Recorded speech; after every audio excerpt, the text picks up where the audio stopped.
అందితే జుట్టుకు అందకుంటే కాళ్లకు అనే సామెత ఆంధ్రప్రదేశ్ ముఖ్యమంత్రి చంద్రబాబు నాయుడుకు ఈ విద్య వెన్నతో పెట్టిందనేది చాలా కాలంగా అందరికీ తెలిసిన సత్యం. అయితే ఈ మధ్యకాలంలో ఆయనకు పవన్ కళ్యాణ్ నుంచి గట్టి పోటీ ఎదురవుతుంది.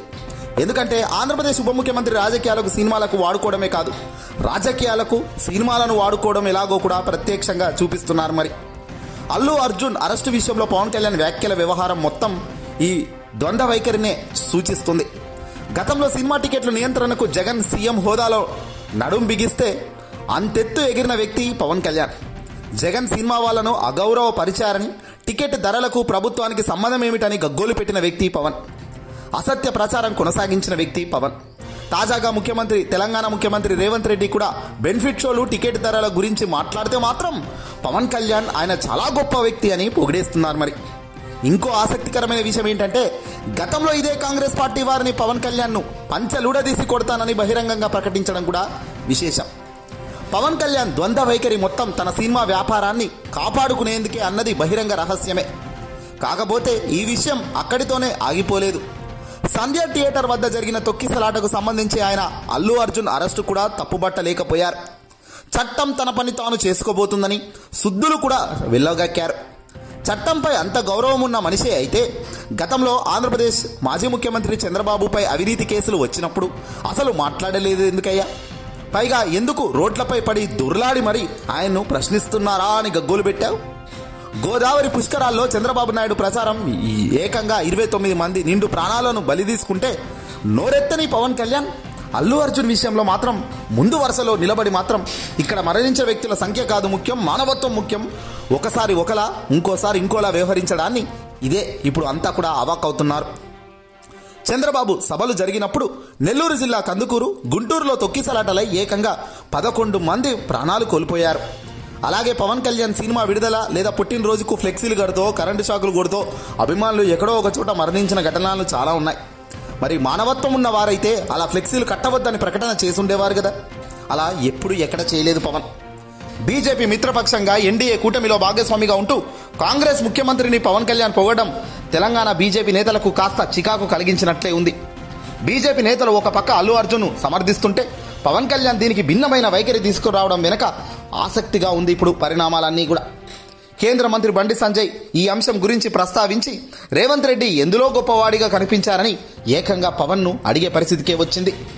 రేవంత్ రెడ్డి సినిమా వారి పట్ల కర్కటంగా వ్యవహరించినా వారికి బెనిఫిట్ షోలు ఇచ్చే ప్రసక్తే లేదని రేట్లు పెంచబోకపోయినా పవన్ కళ్యాణ్ నోరు విప్పి స్పందించలేకపోతున్నారు. ఆంధ్రప్రదేశ్లో గతంలో చేసిన రంకెలు తెలంగాణలో ఏమయ్యాయని పవన్ ప్రత్యర్థులు ఇప్పుడు ఎద్దేవా చేస్తున్నారు. తెలంగాణ ఎఫ్డీసీ చైర్మన్ దిల్ రాజును ఉద్దేశించి గతంలో పవన్ కళ్యాణ్ ఏమన్నారు? నువ్వు రెడ్డివే కదయ్యా, నువ్వు జగన్ రెడ్డి ఇద్దరు రెడ్డిలు మాట్లాడుకోండి అంటూ పెద్దగా గొంతుతో చెప్పారు.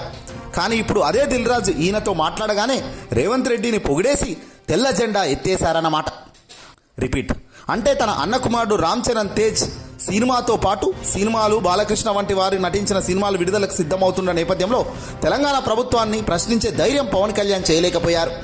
ఎలాగో అలా రేవంత్ రెడ్డిని ప్రసన్నం చేసుకుని మళ్లీ బెనిఫిట్ షోలు, టికెట్ ధరల విషయాల్లో సానుకూల నిర్ణయం కోసం ఈ పాటలన్నీ పడుతున్నట్లుగా స్పష్టంగా కనబడుతుంది. ముఖ్యంగా సినిమా నటుడిగా ఉన్న ఈయన జనసేన పార్టీ పెట్టుకుని రాజకీయాల్లోకి వచ్చి బాగానే లబ్ధి పొందారని చెప్పాలి. కేంద్ర స్థాయిలో బీజేపీతో జతకట్టడం, ఆ తర్వాత విడిపోయి పాచిపోయిన లడ్డూలు ఇచ్చిందని చెప్పడం, తదుపరి మళ్లీ వారిని బతిమలాడుకొని పొత్తు పెట్టుకోవడం, చంద్రబాబు, నారా లోకేష్లను అవినీతి పరులుగా ఆరోపించి ఆ తర్వాత మళ్లీ వారితోనే స్నేహం చేయడం, బీఎస్పీ అధినేత్రి మాయావతికి పాదాభివందనం చేసి వామపక్షాలతో కలిసి పోటీ చేసి పరాజయం తర్వాత వారిని గాలికి వదిలేశారు. ఇలా అవకాశవాద రాజకీయాలు చేయడంలో పవన్ కళ్యాణ్ చాలా పెద్ద ఘనతే పొందుతూ పోస్తున్నారు. చెగువేరా అభిమానినని ప్రచారం చేసుకుని అనంతరం చివరి దశలో మోదీ అంటే చాలా అభిమానం అని చెప్పుకొచ్చారు. వామపక్ష భావజాలం నుంచి సనాతన హిందుత్వవాదాని అని పోజులు కొట్టేయగలిగారు.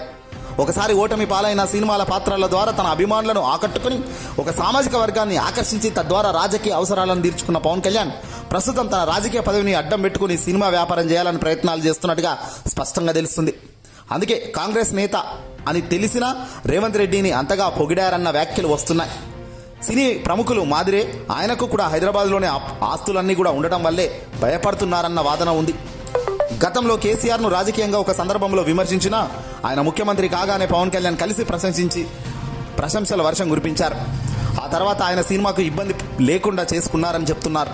ఇలా రాజకీయాలను సినిమాలను కలిపి వాడుకోగలగడంలో పవన్ కళ్యాణ్ సఫలమయ్యారని చెప్పాలి.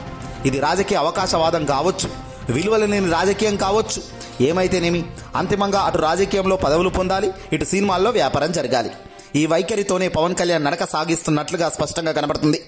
ఇక తన సోదరుడు నాగబాబుకు మంత్రి పదవి ఇప్పించాడన్న సమర్థించుకున్న తీరు కూడా విడ్డూరమే.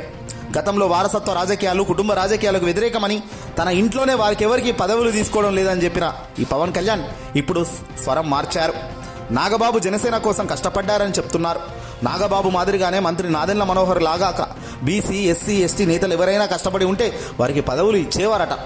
అంటే వారికి అవకాశాలు ఇవ్వకుండా వారు శ్రమపడలేదని చెప్పడం పవన్కే చెల్లింది.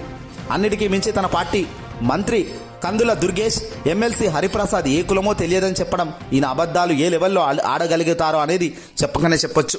ఇంతకాలం చంద్రబాబు నాయుడే అవకాశవాద రాజకీయాల్లో దిట్ట అని, అబద్ధాలు ఆడడంలో బహుళ నేర్పరి అని అంతా అంటుంటారు. కానీ ఇప్పుడు పవన్ కళ్యాణ్ ఆయన్ను దాటిపోతున్నట్లుగా ఉంది. ఏదేమైనా వ్యక్తిగత జీవితంలో కానీ, రాజకీయాల్లో కానీ, సినిమాల్లో కానీ విలువల గురించి ఆలోచించకూడదన్న తత్వాన్ని ఈ ఉదాంతాలు తెలియజేస్తున్నాయి. ఎవరితో అంటగాగితే ప్రయోజనమో తెలుసుకోవాలి. ఎప్పుడు ఎవరిని పొగిడితే వ్యాపారాల పరంగా లాభం ఉంటుందో ఆలోచించి అడుగులు వేయాలి. ఈ విషయంలో పవన్ కళ్యాణ్ మాస్టర్ డిగ్రీ పూర్తి చేసినట్లుగా అనుకోవచ్చు.